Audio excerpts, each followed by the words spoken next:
Donc, un petit rappel d'abord de ce qui a été vu avant. On avait vu déjà pour faire votre couverture de porte-document.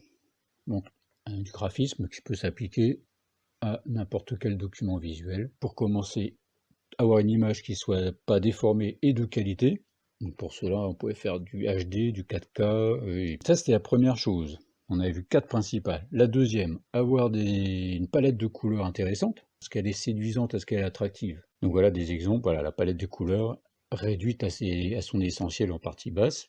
Voilà l'image d'un autre film avec une autre palette de couleurs. Donc, quelque chose qui est beaucoup plus facile pour vous. Les rappels de couleurs entre texte et image, pas de souci. Comme dans l'habillement, comme dans des affiches. Voici un exemple dans une bande dessinée par exemple. La partie la plus compliquée. Donc là, c'est vraiment là-dessus qu'il faut revenir. Donc on voit que plus une image est simple, par exemple dans Batman, et elle a une zone de couleurs à peu près unies, qui sont assez proches, qui fassent que là, par exemple, Batman il est en bleu clair, et donc partout c'est foncé sur cette zone-là, donc on appelle ça une zone de vide, qui n'est pas vide en vérité, bien sûr, mais c'est que les couleurs sont très proches.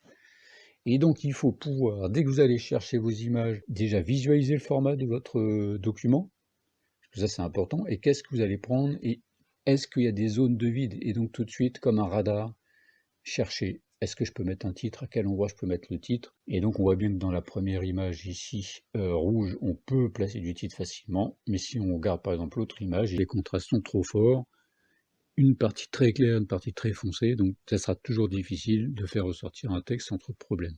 Bien sûr, il y a des astuces, mais on les verra plus tard, pour l'instant on reste sur des principes assez simples. Voilà, donc je vous rappelle maintenant simplement les quatre principes fondamentaux qui apparaissent là, pour finir ce rappel des épisodes précédents.